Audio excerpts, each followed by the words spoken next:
आज हम करेंगे चैप्टर 4 का क्वेश्चन नंबर 31। आइए रीड करते हैं क्वेश्चन क्या है। क्वेश्चन ने आपसे कहा है a pole has to be erected at a point on the boundary of a circular park of diameter 17 meters in such a way that the differences of its distances from two diametrically opposite fixed gates A and B on the boundary is 7 meters. Is it possible to do so? If yes, at what distances from the two gates should the pole be erected? और एक question आपसे पूछा गया था RBSC ईए 2016 में। ध्यान से read करें क्वेश्चन क्या है। क्वेश्चन ने आपसे कहा है a pole has to be erected at a point on the boundary of a circular park, यानी एक सर्कुलर पार्क उसकी बाउंड्री पे क्या एक पोल को आपको इरेक्ट करना है। इरेक्ट करने का मतलब है एक पोल वहां पे आपको लगाना है। तो चलिए इस क्वेश्चन को हम डायग्राम से समझते हैं। हमने सबसे पहले क्या बनाया, क्योंकि आपको कहा गया एक पार्क है वो कैसा सर्कुलर है, तो हमने एक सर्कल ड्रॉ किया। ठीक है, देन आपसे कहा गया है कि इसकी जो बाउंड्री है, बाउंड्री पे एक पोल इरेक्ट होगा, तो इस पॉइंट को हमने नाम दिया पॉइंट पी। फर्दर आपसे कहा गया था ऑफ डायमीटर 17 मीटर्स, यानी ये जो सर्कुलर पार्क है, सर्कुलर पार्क का डायमीटर कितना है, 17 मीटर। तो चलिए इसका डायमीटर बनाएं। तो हमने ये बनाया इसका डायमीटर, तो ये रहा।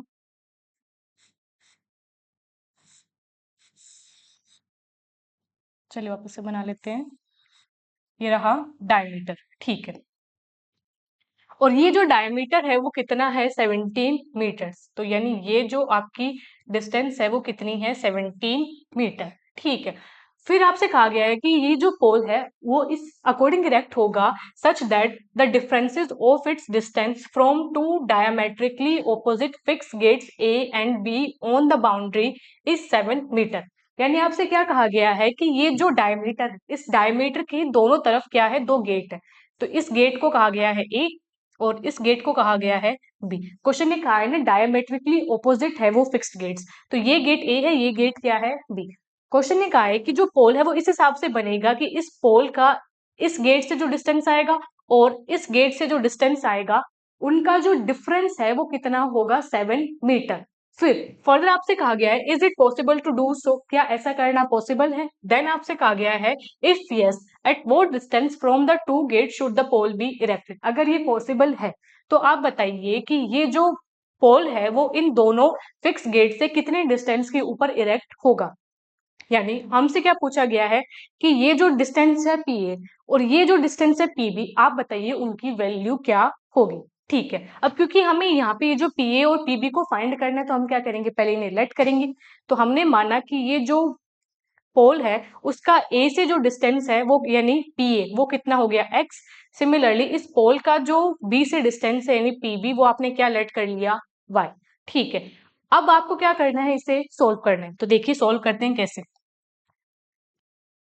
हमें क्या दिया गया था, एक सर्कुलर पार्क है और जिसके ये क्या है, डिस्टेंसेस आपको दिए गए। क्वेश्चन ने एक बात कही थी क्या, the differences of its distance from two diametrically opposite fix gates A and B on the boundary is 7 metre. यानी ये जो डिस्टेंस है और ये जो डिस्टेंस है उनका डिफरेंस आपको कितना दिया गया है, 7 मीटर। क्वेश्चन ने कहा है ना कि वो जो डायमेट्रिकली ऑपोजिट फिक्स गेट्स है उनके जो डिस्टेंस है पोल से उसका जो डिफरेंस है वो कितना है, 7 मीटर। तो चलिए हमने लिखा, सबसे पहले हम वो लिखते जो आपने क्वेश्चन यहाँ डायग्राम में बनाया। आपने क्या माना है कि ये जो आपका डिस्टेंस पी ए है वो एक्स है और जो डिस्टेंस पी बी है वो क्या है, वाई। तो हमने लिखा let the distance of the pole. हम पोल का डिस्टेंस लेट कर रहे हैं तो हमने लिखा let the distance of the pole from gates A and B be x and y metres respectively. आपने माना कि जो पोल है उसका फिक्स गेट ए और फिक्स गेट बी से जो डिस्टेंस है वो क्या है, एक्स और वाई मीटर। तो ठीक है, फिर हम क्या लिखते हैं, देन अकॉर्डिंग टू क्वेश्चन। तो हमने लिखा then according to question. Question ने आपको क्या दिया था कि ये जो डिस्टेंसेस है उनका डिफरेंस कितना है, 7 मीटर। अब देखिए डिस्टेंस डिस्टेंस आपका क्या है, एक डिस्टेंस आपका y है, एक डिस्टेंस x है। तो आपको कहा गया है कि ये जो डिस्टेंस है उनका डिफरेंस कितना है, 7।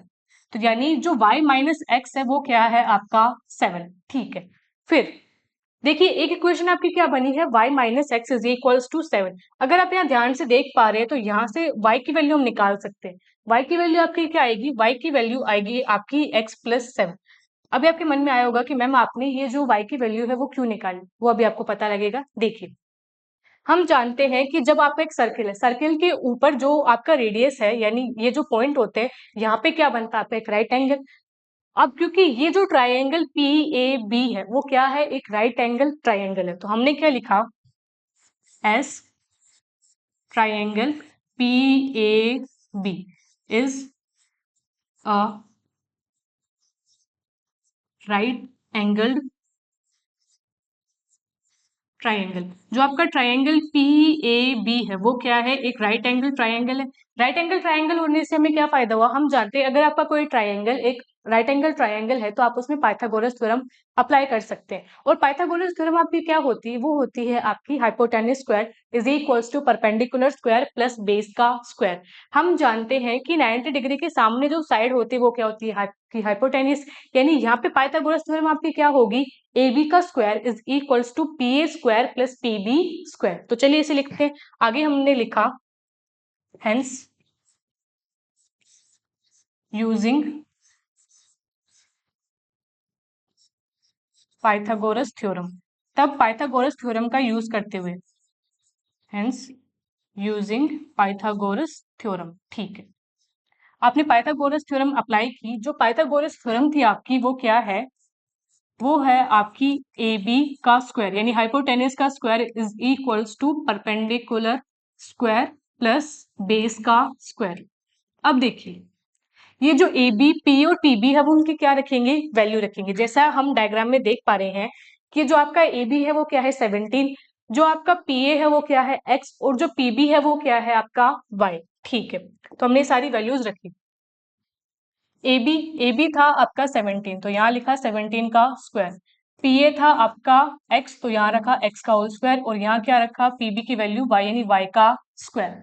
अब जैसा आप ध्यान से देख पा रहे हैं कि अगर आप यहाँ y की वैल्यू x की फॉर्म में रख देंगे तो ये जो आपकी इक्वेशन है वो क्या बनेगी, क्वाड्रेटिक इक्वेशन। बस इसी रीजन से हमने क्या किया था, यहाँ पे पहले ही हमने y की जो वैल्यू है वो x की फॉर्म में निकाल दी थी, और y की वैल्यू जो x की फॉर्म में वो आपकी क्या आई, y is equals to x plus 7। यानी y की जगह हम क्या रख सकते हैं, x प्लस 7। तो चलिए हमने y की जगह रखा x प्लस 7। तो देखिए हमने रखा y की जगह x प्लस 7। तो पहले हम ये साइड सॉल्व करते हैं। 17 का स्क्वायर, 17 का स्क्वायर हम जानते हैं 289। x का होल स्क्वायर है, आप इसे कैसे लिख सकते हैं, एक्स स्क्वायर। y की जगह आप क्या रख रहे हैं, x प्लस 7, और इसका क्या बन गया, होल स्क्वायर। फर्दर सोल्व करें तो यहाँ है 289 is equals to x square. यहाँ पे क्या है x प्लस 7 का होल स्क्वायर, यानी यहाँ पे आइडेंटिटी आपकी क्या है, a प्लस बी का whole square. a plus B का होल स्क्वायर आपका क्या होता है, a square plus B square plus 2ab। Now a की जगह क्या है x, a का स्क्वायर यानी x का स्क्वायर प्लस b का स्क्वायर, b क्या है 7, 7 का स्क्वायर क्या हो गया आपका 49 प्लस का 2ab यानी 2 इंटू एक्स इंटू 7, जो आपका कितना हो जाता है 2 इंटू एक्स इंटू 7 यानी 14x। तो हमने डायरेक्टली यहाँ क्या लिखा आपका प्लस का 14x। ठीक है, अब यहाँ पे आपको क्या दिख रहा है, क्वाड्रेटिक। तो हम क्या करेंगे, ये जो 289 है उसे उठा के कहाँ लेके आएंगे, RHS में, ताकि LHS हमारा क्या बन जाए 0। तो चलिए इसे सोल्व करें। X square plus x square ये क्या होता है आपका 2x स्क्वायर। यहाँ पे आपका क्या है प्लस का 14x, और एक क्या है आपका प्लस का 49। 289 उस तरफ गया तो वो किसका हो गया, माइनस का, तो यहाँ रहा माइनस का 289 is equals to 0। Further solve करें तो 2x स्क्वायर प्लस का है 14x, ये क्या हो गया माइनस का 240, और ये किसके इक्वल हुआ 0 के। जैसा आप यहाँ ध्यान से देख पा रहे हैं कि ये इक्वेशन ऐसी है जिसमें 2 अभी भी कॉमन है। कैसे, यहाँ पे 2 है, 14 को कैसे लिखा जा सकता है आपका 2 इंटू 7, 240 को कैसे लिखा जा सकता है 2 इंटू 120। तो हम क्या करेंगे, इस पूरी इक्वेशन में से 2 को कॉमन निकालेंगे। जैसे आपने 2 को कॉमन निकाला तो वो कहाँ जाएगा, आपके RHS में यानी 0 के डिवाइड में जाएगा। 0 से जैसे कोई नंबर डिवाइड होता है तो उसका आंसर भी क्या आ जाता है 0। तो चलिए हमने इस इक्वेशन को फर्दर रिड्यूस किया, तो आपने 2 कॉमन निकाल लिया तो यहाँ बचा है एक्स स्क्वायर। कॉमन निकालने का मतलब है कि आप हर टर्म में 2 को डिवाइड देंगे, तो 14 को जब आपने 2 से डिवाइड किया तो आपका आंसर आया 7, और ये रहा x। 240 को डिवाइड करते तो हमारा आंसर क्या आता है 120। ये बन गई हमारी क्वाड्रेटिक इक्वेशन। हम क्या करेंगे, इसे फैक्टराइजेशन मेथड से सोल्व करेंगे। देखिए फैक्टराइजेशन मेथड से सोल्व करने में क्या होता है कि आप ऐसे दो नंबर अभी मानेंगे जिनको अगर आप मल्टीप्लाई करेंगे तो आपका आंसर किसके इक्वल आना चाहिए, एक्स स्क्वायर का जो कोफिशिएंट है, जो आपकी कांस्टेंट टर्म है, उनके प्रोडक्ट यानी -120 के। और उन्हीं दो नंबर को अगर आप ऐड करेंगे या सब्ट्रैक्ट करेंगे तो आपका आंसर किसके इक्वल आना चाहिए, जो x का कोफिशिएंट है उसके, यानी 7 के इक्वल। अब हमें ऐसे दो नंबर सोचने हैं जिनको अगर आप मल्टीप्लाई करेंगे तो आपका आंसर आएगा -120, और अगर आप उन्हीं दो नंबर को ऐड या सब्ट्रैक्ट करेंगे तो आपका आंसर क्या आएगा, +7। हम जानते हैं वो दोनों नंबर क्या है आपके, प्लस का 15 है और माइनस का 7 है। कैसे, अगर आप इन दोनों को मल्टीप्लाई करते हैं तो आपका जो 15 8 एक्चुअल में 15 है और क्या है आपका 8, ठीक है। तो देखिए 15 इंटू 8 अगर आप करते हैं तो आपका आंसर क्या आता है, माइनस का 120। 15 8 का क्या होता है आपका 120। और अगर आप प्लस का 15 है उसमें से 8 को माइनस करेंगे तो आपका आंसर क्या आएगा, प्लस का 7। यानी वो जो दो नंबर हैं जिनको मल्टीप्लाई करके माइनस का 120, जिन्हें ऐड सब्ट्रैक्ट करके प्लस का 7 आता है, वो दोनों नंबर क्या है आपके, प्लस का 15 और माइनस का 8। यानी हम क्या करेंगे, यहाँ प्लस 7x को कैसे स्प्लिट करेंगे, प्लस का 15x और माइनस का 8x। तो चलिए आगे करते हैं। यहाँ था हमारा एक्स स्क्वायर, आगे था आपका प्लस का 7x, जिसे आप कैसे स्प्लिट कर रहे हैं, प्लस का है 15x माइनस का है 8x, और यहाँ क्या लिखा हुआ था आपका माइनस का 120, और ये किसके इक्वल आएगा, 0 के। जैसा आप यहाँ ध्यान से देख पा रहे हैं कि इन दोनों टर्म में क्या कॉमन है, x को आपने निकाला बाहर, यहाँ बच गया x, और यहाँ क्या है प्लस का 15। अब इन दोनों टर्म्स में क्या कॉमन है, देखिए यहाँ है माइनस का 8x। आपने देखा कि जो आपका -120 उसे कैसे लिखा जाएगा, 15 इंटू माइनस का 8, यानी इन दोनों टर्म्स में अभी भी क्या कॉमन है, माइनस का 8। तो जो माइनस का 8 है आपने उससे बाहर निकाला, यहाँ क्या बचा x। जैसा आपने देखा -120 को लिखा जाएगा 15 इंटू माइनस का 8, -8 आपने बाहर निकाला तो अभी यहाँ क्या बचा है, प्लस का 15। तो यहाँ हमने लिखा प्लस का 15, और ये किसके इक्वल हो गया, 0 के। इन दोनों टर्म्स में ही क्या है, अभी x प्लस 15 है, तो x प्लस 15 को आपने क्या किया, कॉमन निकाला बाहर। जैसे आपने इसे x प्लस 15 को कॉमन किया तो यहाँ भी आपका क्या बचा है, x, और यहाँ हमारा क्या बचा है, माइनस का 8, और ये किसके इक्वल हो गया, 0 के। जैसा कि हम जानते हैं मैथ्स में अगर आपकी कोई दो टर्म है जिनका मल्टीपल क्या आता है, इक्वल टू 0, तो ये कब पॉसिबल है, ये आपका तब पॉसिबल है when either first term is equals to 0 और second term is equals to 0। तो हमने लिखा आइदर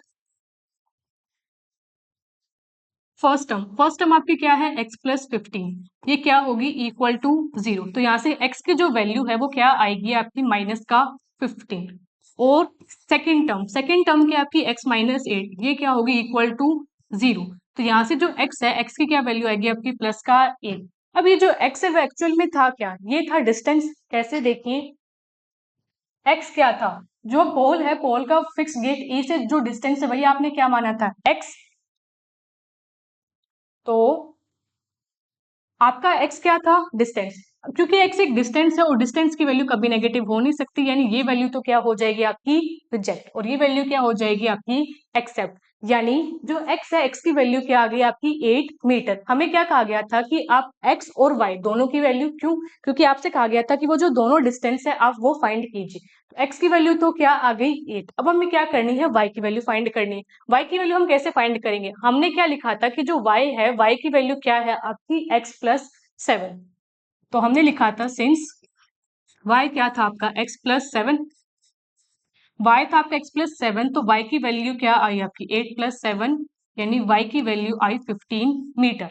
अब देखिए क्वेश्चन ने आपसे पूछा था, if yes at what distances from the two gate should the pole be erected. आपसे कहा गया था कि वो जो डिस्टेंस बताइए जिससे ये दोनों आपके फिक्स गेट है वो पोल पे क्या होंगे, इरेक्ट होंगे। तो देखिए x की वैल्यू क्या आई आपकी, x की जो वैल्यू है हमारी वो निकल के आई आपकी 8 मीटर्स, और जो y है, y की क्या वैल्यू आई आपकी 15 मीटर। यानी हम क्या कहेंगे कि जो पोल है वो फिक्स गेट A से तो 8 मीटर की डिस्टेंस, और जो फिक्स गेट B है उससे 15 मीटर की डिस्टेंस पे क्या होना चाहिए, इरेक्ट होना चाहिए। और ये क्या हो जाता है आपके क्वेश्चन का कंप्लीट आंसर।